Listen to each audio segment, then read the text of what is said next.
तो किसका रिवीजन करने का है आज? आज करने का है ग्रेविटेशन का रिवीजन। तो ग्रेविटेशन स्टार्ट किधर से होता है? तो ग्रेविटेशन स्टार्ट होता है Newton's law of gravitation. Gravitation start होता है न्यूटन्स लॉ से। तो न्यूटन्स लॉ ऑफ ग्रेविटेशन क्या बोलता है?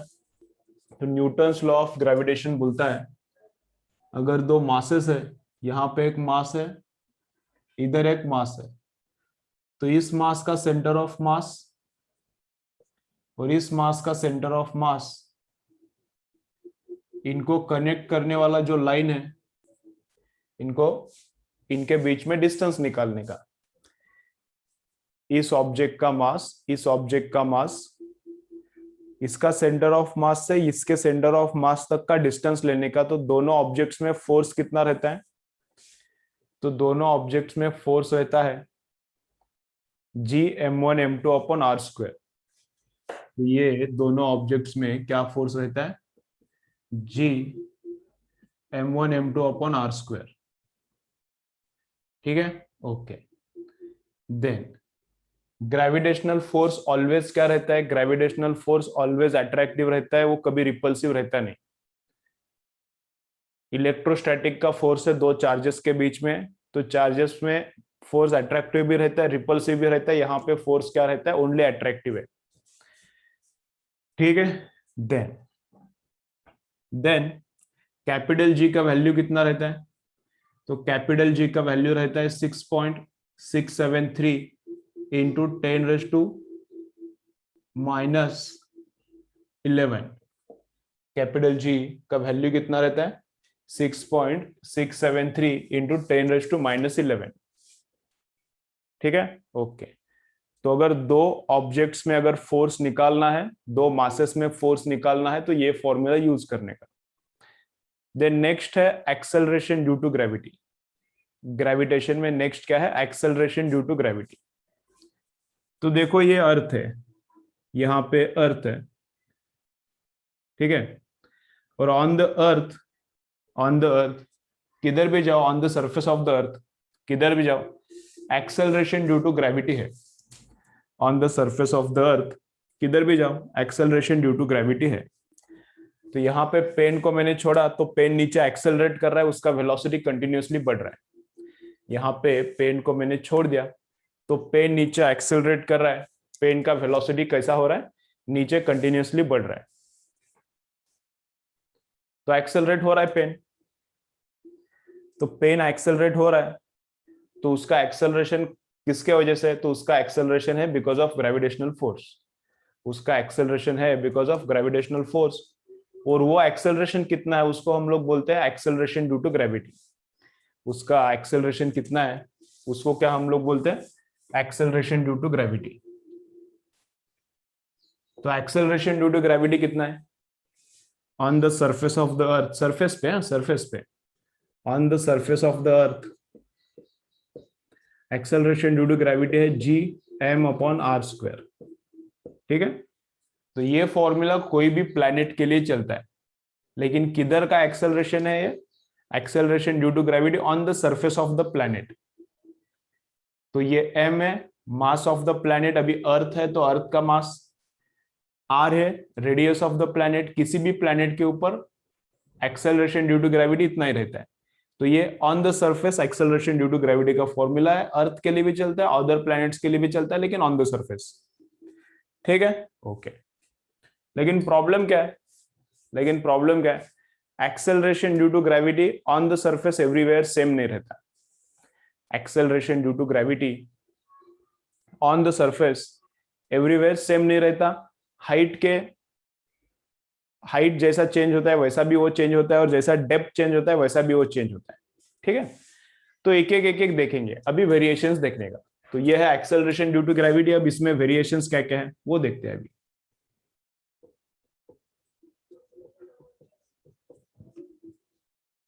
तो वेरिएशंस में सबसे पहले आता है बिकॉज ऑफ शेप ऑफ अर्थ।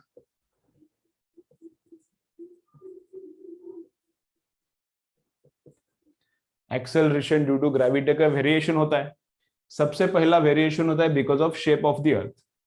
तो अर्थ का शेप कैसा है? एग्जैक्टली स्पेरिकल नहीं है। अर्थ का शेप एग्जैक्टली स्पेरिकल नहीं है, अर्थ ऐसा है। तो इक्वेटर पे अर्थ का रेडियस थोड़ा सा ज्यादा है। इक्वेटर पे अर्थ का रेडियस थोड़ा सा ज्यादा है। और पोल्स पे, यहां पे और यहां पे, पोल्स पे, पोल्स पे अर्थ का रेडियस क्या हो गया है? कम। तो रेडियस कम तो जी बड़ा बनता है, रेडियस छोटा तो जी बड़ा बनता है। तो जी बड़ा किधर है? G is more on the poles and g is less on the equator. तो acceleration due to gravity poles पे थोड़ा सा ज्यादा है क्योंकि वहां पे रेडियस कम है।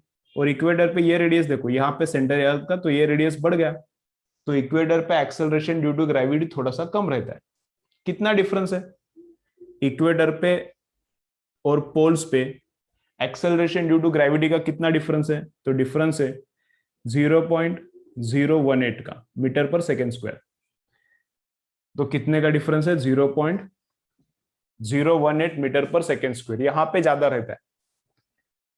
ये नीचे का रहता है साउथ पोल, ऊपर का रहता है north pole. North and south pole दो ही पॉइंट्स हैं। इक्वेटर लेकिन बहुत बड़ा, इक्वेटर पे इनफाइनाइट पॉइंट्स है। इक्वेटर सर्कल है और ये नॉर्थ पोल और साउथ पोल दो ही पॉइंट्स है। तो पोल्स पे acceleration due to gravity, poles पे एक्सेलरेशन ड्यू टू ग्रेविटी बड़ा रहता है। कितने अमाउंट से बड़ा रहता है? इक्वेटर से इतना बड़ा रहता है, 0.018। तो ये है variation because of shape of the earth. तो अर्थ, अर्थ के ऊपर हर एक जगह पे एक्सेलरेशन ड्यू टू ग्रेविटी क्या है? अर्थ के ऊपर, अर्थ के ऊपर हर एक जगह पे एक्सेलरेशन ड्यू टू ग्रेविटी अलग अलग है। इक्वेटर पे सबसे कम, पोल्स पे सबसे ज्यादा। ठीक है, ये बिकॉज ऑफ शेप है। अब acceleration due to gravity change होता है बिकॉज ऑफ हाइट भी। अब acceleration due to gravity change होता है, शेप की वजह से तो चेंज होता है। तो हर एक पॉइंट पे अलग। तो परभणी में अलग रहेगा, नांदेड़ में अलग रहेगा acceleration due to gravity, Aurangabad में अलग रहेगा, कश्मीर में अलग रहेगा, रशिया में, मॉस्को में अलग रहेगा। तो एक्सेलरेशन ड्यू टू ग्रेविटी अलग अलग है। मॉस्को में कितना रहेगा? इंडिया में जितना है, अभी परभणी में जितना है, परभणी में एक्सेलरेशन ड्यू टू ग्रेविटी जितना है उससे मॉस्को में क्या रहेगा? मॉस्को में एक्सेलरेशन ड्यू टू ग्रेविटी बड़ा रहेगा। मॉस्को क्या है? पोल के पास है। इंडिया क्या है? इक्वेटर के पास है। इक्वेटर श्रीलंका में से गया है। तो यहाँ पे एक्सेलरेशन ड्यू टू ग्रेविटी थोड़ा सा कम है। मॉस्को में एक्सेलरेशन ड्यू टू ग्रेविटी थोड़ा सा ज्यादा रहेगा। मॉस्को, मॉस्को कौन है? मॉस्को, मॉस्को रशिया मतलब सिटी है। ओके, चलो। तो हाइट की वजह से भी चेंज होता है acceleration due to gravity, because of height भी चेंज होता है। तो जैसे अर्थ के ऊपर से हम लोग, अर्थ के सरफेस के ऊपर से हम लोग ऊपर जाना चालू कर दें, एक्सेलरेशन ड्यू टू ग्रेविटी क्या होता है? चेंज होना चालू होता है।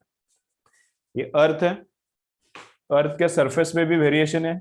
जैसे अर्थ छोड़ के हम लोग ऊपर जाना चालू कर दे, अर्थ को छोड़ के ऊपर जाना चालू कर दे, उसके साथ एक्सेलरेशन ड्यू टू ग्रेविटी भी चेंज होता है। तो एक्सेलरेशन ड्यू टू ग्रेविटी का फॉर्मूला क्या रहता है? तो ये फॉर्मूला है gm upon r plus h square. Exactly यही फॉर्मूला है, एग्जैक्टली यही फॉर्मूला है, लेकिन डिनोमिनेटर में क्या होता है? r plus H. r मतलब radius of the earth, r मतलब रेडियस ऑफ द अर्थ। और समझो यहां पे एक्सेलरेशन ड्यू टू ग्रेविटी निकालने का, यहां पे एक्सेलरेशन ड्यू टू ग्रेविटी निकालना है। तो ये सरफेस से जो डिस्टेंस है वो रहता है हाइट। यहां पे एक्सेलरेशन ड्यू टू ग्रेविटी निकालना है तो सरफेस से जो डिस्टेंस रहता है वो हाइट है, और सेंटर से यहां तक का डिस्टेंस जो है वो है r। ठीक है, तो ये है रेडियस ऑफ द अर्थ। उसके बाद का जो सरफेस से डिस्टेंस है वो हाइट है, और स्मॉल r मतलब क्या रहता है? Capital R plus H. आगे आएगा ये, इसलिए अभी बोल रहा हूं। स्मॉल r मतलब distance of the point from the centre of the earth. Distance of the point from the centre of the अर्थ ये क्या रहता है? r plus H. तो स्मॉल r रहता है वो। तो ये है एक्सेलरेशन ड्यू टू ग्रेविटी। ठीक है, तो ये क्या है? Acceleration due to gravity at height h। ठीक है, तो जैसे हाइट बढ़ेगा एक्सेलरेशन ड्यू टू ग्रेविटी कम। तो जैसे हम लोग अर्थ छोड़ के ऊपर जाएंगे एक्सेलरेशन ड्यू टू ग्रेविटी क्या होता है? कम कम कम कम होता है। ठीक है, दूसरा फॉर्मूला क्या है? दूसरा ये रेयरली यूज होता है, ये सेकेंड वाला मोस्टली यूज होता है। दूसरा फॉर्मूला क्या है, जी एच अपॉन जी। तो ये acceleration due to gravity at height h upon acceleration due to gravity on the surface. ठीक है, इधर दिखाता हूं, ये अर्थ है, तो यहां का acceleration due to gravity height h पे, और सरफेस के ऊपर का acceleration due to gravity g. तो अर्थ के सरफेस पे इतना है, हाइट एच पे इतना है, तो दोनों का कंपैरिजन क्या रहता है, दोनों का कंपैरिजन रेशियो लिया तो ऐसा रहता है, R square upon R plus h square. तो क्या आता है, R square upon R plus h square. ठीक है, ओके। तो जीएच का ये है फर्स्ट फॉर्मूला, जीएच का ये है सेकेंड फॉर्मूला। सेकेंड यूज होता है मैक्सिमम टाइम्स, ये थोड़ा कम यूज होता है न्यूमेरिकल्स में, इसका यूज ज्यादा है।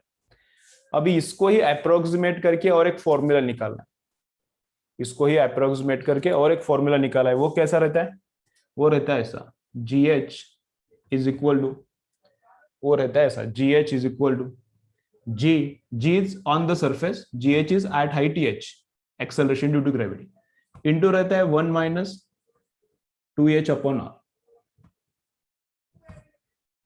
इंटू रहता है 1 माइनस, इसको ही अप्रोक्सीमेट करके थोड़ा सा मैथ्स यूज करके इसको निकाला है। तो ये है अप्रोक्सीमेट फॉर्मूला, ये सेकेंड वाला जीएच निकालने का, acceleration due to gravity at height h निकालने का, ये है अप्रोक्सीमेट फॉर्मूला, ये है एक्यूरेट फॉर्मूला। ठीक है, ओके। तो ये अप्रोक्सीमेट फॉर्मूला कब चलता है, ये अप्रोक्सीमेट फॉर्मूला है, तो ये कब चलता है, तो अप्रोक्सीमेट फॉर्मूला चलता है स्मॉलर हाइट्स के लिए।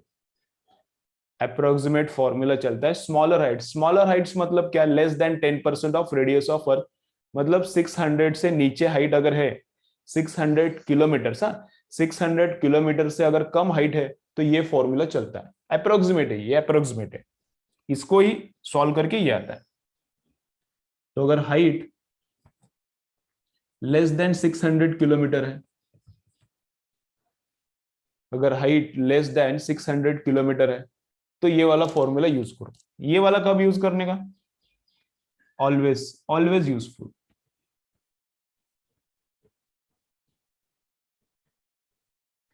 ये वाला फॉर्मूला कब यूजफुल है, ये और ये दोनों, तो ये दोनों फॉर्मूले ऑलवेज यूजफुल है। ये भी ऑलवेज ट्रू है, छोटा हाइट बड़ा हाइट के लिए दोनों के लिए चलता है, ये भी छोटा हाइट बड़ा हाइट दोनों के लिए चलता है, ये लेकिन ओनली छोटा height, less than 600 kilometre.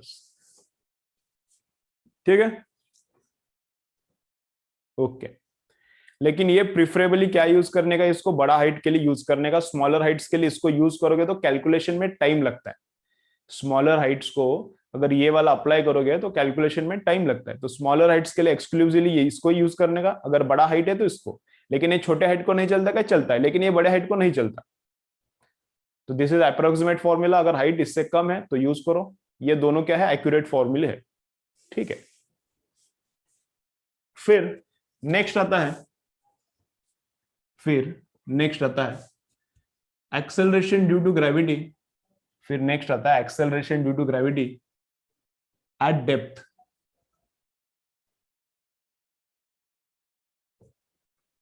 Next क्या है, acceleration due to gravity at depth d, मतलब अभी अर्थ के अंदर जाने का। पहले अर्थ के सरफेस के ऊपर देखा, फिर ऊपर जाने का, हाइट एच पे जाने का, कितना एक्सेलरेशन ड्यू टू ग्रेविटी होता है, कम होता है। जैसे हम लोग अर्थ छोड़ के ऊपर जाएंगे, एक्सेलरेशन ड्यू टू ग्रेविटी कम होता है। अर्थ के सरफेस के ऊपर भी सबसे ज्यादा किधर है, अर्थ के सरफेस के ऊपर भी सबसे ज्यादा एक्सेलरेशन ड्यू टू ग्रेविटी है ऑन द पोल्स। इक्वेटर पे कम है, कितने का डिफरेंस है, 0.018 का। जैसे हम लोग अर्थ के अंदर जाएंगे, सेंटर की तरफ जाने का, अर्थ में, अर्थ के अंदर सेंटर की तरफ जाने का। ठीक है, तो समझो हम लोग इधर है, अभी सरफेस पे है, समझो हम लोग इधर है सरफेस पे, तो अर्थ के अंदर गड्ढा निकालने का और अंदर जाने का, टनल निकालने का, तो अंदर अंदर अंदर अंदर गया, और यहां पे समझ रहा है, अर्थ के सरफेस के ऊपर कितना, एट हाइट एच कितना,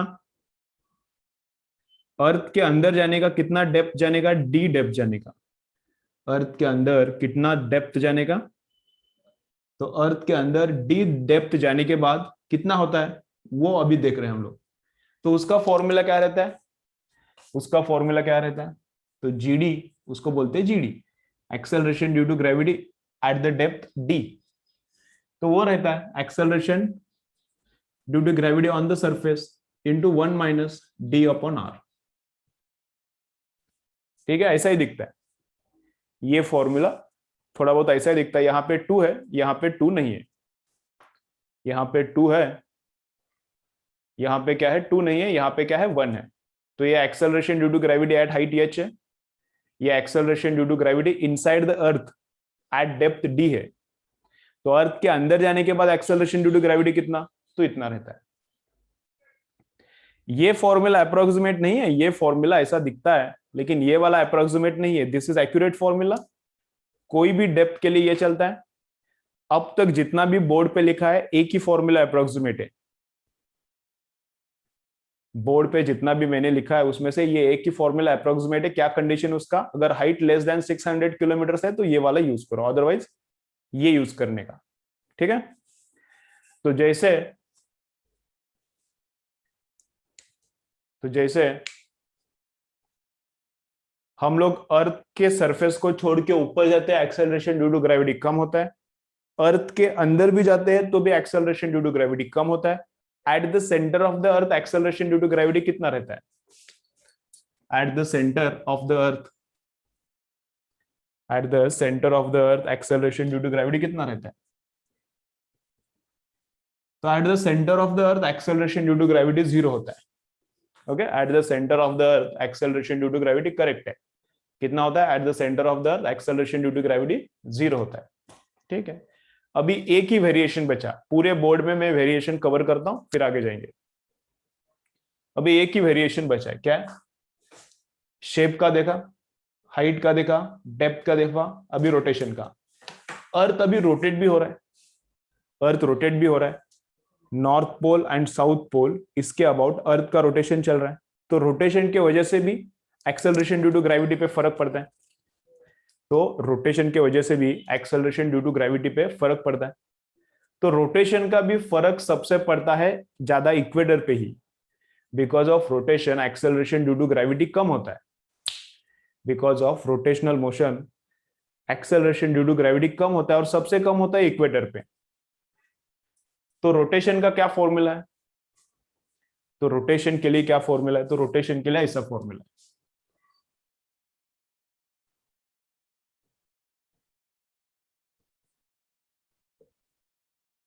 रोटेशनल मोशन के वजह से कितना पड़ता है, तो जी डैश।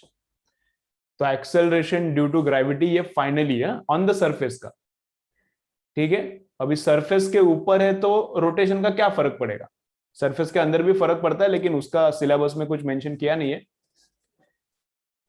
तो रोटेशन का, अर्थ के रोटेशन का फर्क कब पड़ता है, जब हम लोग सरफेस पे है, अंदर जाएंगे तो भी पड़ता है लेकिन उसका सिलेबस में कहां पे मेंशन किया नहीं है। और एट हाइट है, समझो हम लोग थोड़ा सा ऊपर गए तो अभी अर्थ नीचे से घूमेगा, हम लोग तो घूमेंगे नहीं, तो कुछ फर्क नहीं पड़ता।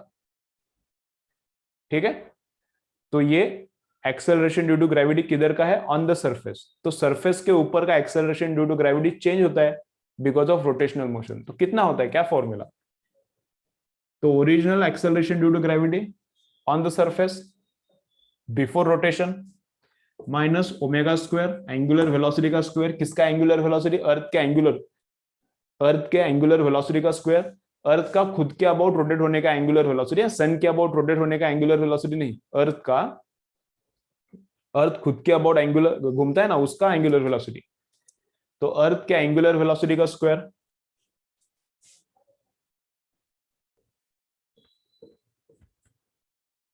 Radius of the earth and then आता है कॉस स्क्वायर लैम्बडा। लैम्बडा क्या है मैं बोलता हूं, तो जी डैश है acceleration due to gravity on the surface of the earth after considering rotational motion.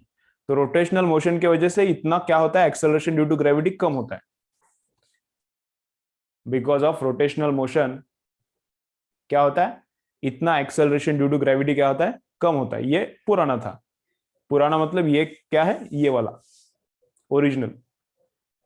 तो ये जो है जी, ये है, और उसमें से बिकॉज ऑफ रोटेशन इतना पार्ट क्या होता है, कम होता है। तो ये है एंगुलर वेलोसिटी ऑफ अर्थ, ये है रेडियस ऑफ अर्थ। अब लैम्बडा क्या है मैं बोलता हूं, लैम्बडा को बोलते हैं लैटिट्यूड। लैम्बडा को क्या बोलते हैं, लैटिट्यूड।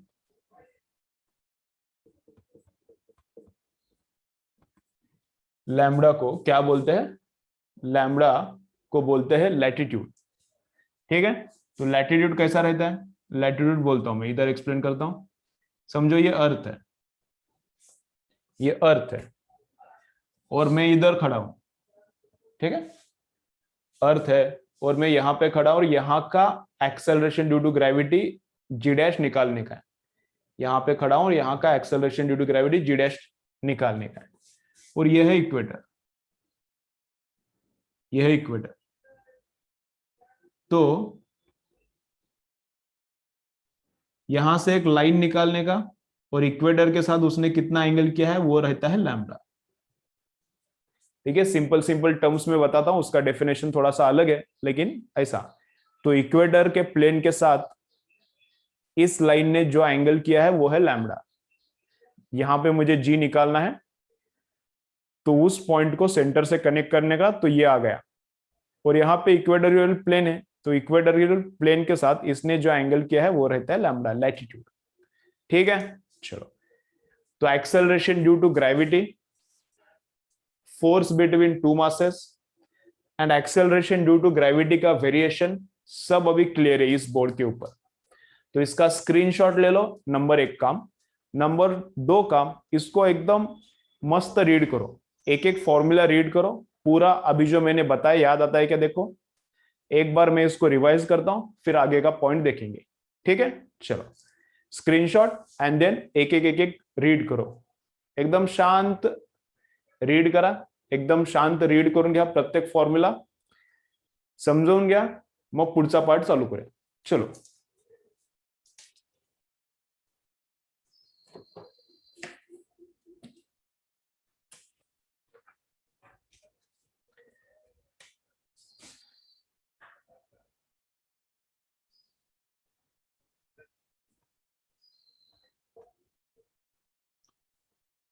स्क्रीनशॉट अभी मारो, और एक एडिशन किया है उसको, ये क्या है मैं बोलता हूं, स्क्रीनशॉट और एक बार मारो।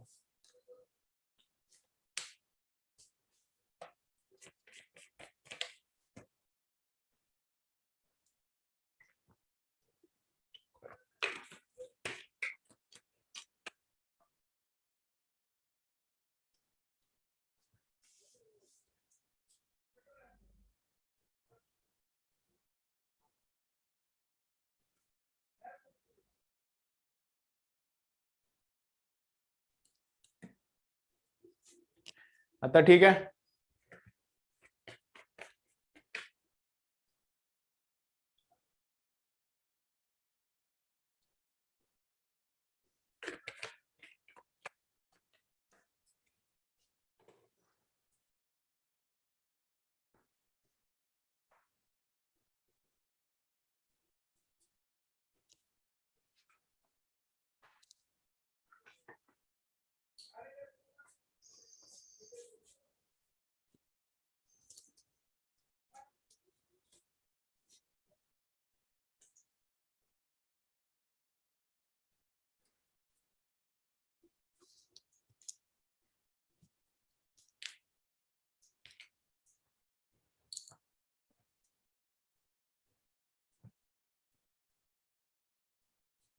चलो चलो हो गया तो मुझे डन सेंड करो। चलो हो गया तो मुझे डन सेंड करो, और एक बार मैं रिवाइज करता हूँ, आगे चालू करेंगे आगे का पार्ट।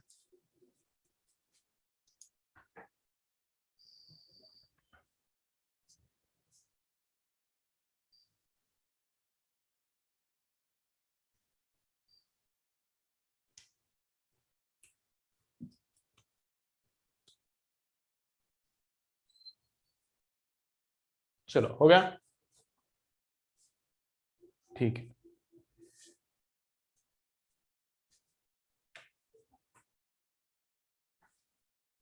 ठीक है, चलो देखो, तो और एक बार मैं रिवाइज करता हूं। और एक बार मैं सबको इसको रिवाइज करता हूं,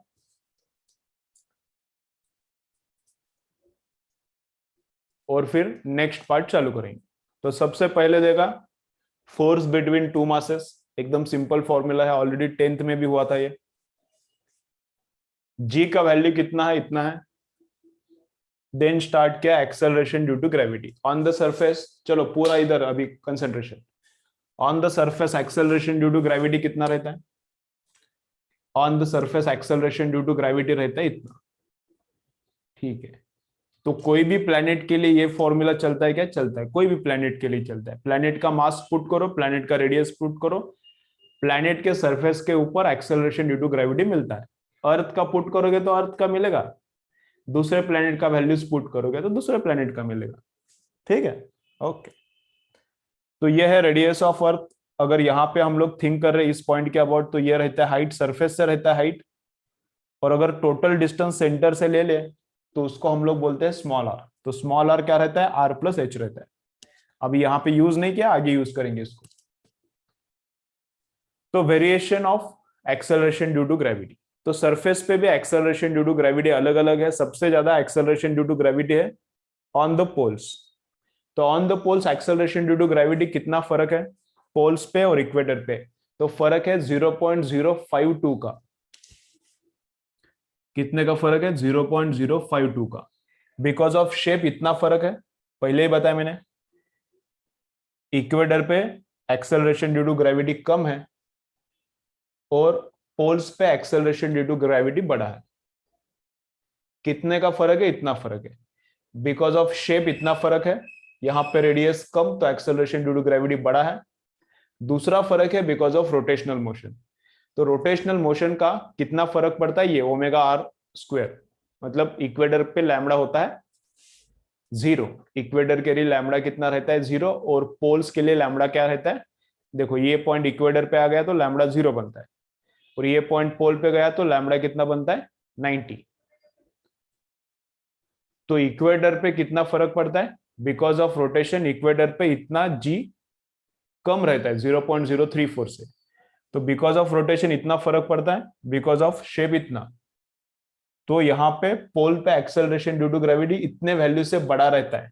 this much difference is because of shape, this much difference is because of rotational motion.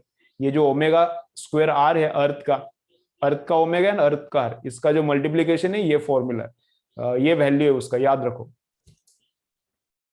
तो बिकॉज ऑफ शेप इतना फर्क है, बिकॉज ऑफ रोटेशन इतना फर्क है, रोटेशन का वजह से ये फॉर्मूला है। G on the surface actually minus omega square r cos square lambda. Lambda क्या है? लैटिट्यूड। लैटिट्यूड क्या है बताया मैंने। हाइट की वजह से कैसा फर्क पड़ता है? तो ऐसा। तो ये दोनों एक्यूरेट फॉर्मूला है, अप्रोक्सीमेट। लेस देन 600 किलोमीटर के लिए ये वाला फॉर्मूला यूज करने का, अदरवाइज ये दोनों यूज करने का। ठीक है, जैसे हम लोग अर्थ के अंदर जाते हैं towards the centre of the अर्थ, फिर भी एक्सेलरेशन ड्यू टू ग्रेविटी कम ही होता है। एट द सेंटर वो 0 रहता है। एट डेप्थ डी कितना रहता है? इतना। ये एक्यूरेट फॉर्मूला है, नहीं तो ये अप्रोक्सीमेट है, इसलिए कभी कभी ऐसा लगता है कि ये भी अप्रोक्सीमेट होगा, ये एक्यूरेट है। ठीक है, तो इतना हो गया। ओके, किसका यूनिट? इसका यूनिट मीटर पर सेकेंड स्क्वायर। इसका यूनिट अगर चाहिए तो ये मीटर पर सेकेंड स्क्वायर, ऐसा यूनिट्स में। ये ओमेगा ऐसा यूनिट में लिया, आर को ऐसा यूनिट में लिया, तो ये ऐसा यूनिट में आता है इतना। ठीक है, चलो तो वापस एक बार ज्वाइन करो, नेक्स्ट पार्ट देखेंगे। अभी 4 मिनट्स बचा है इसमें, वापस एक बार ज्वाइन करो, फिर नेक्स्ट पार्ट देखेंगे। ओके, चलो।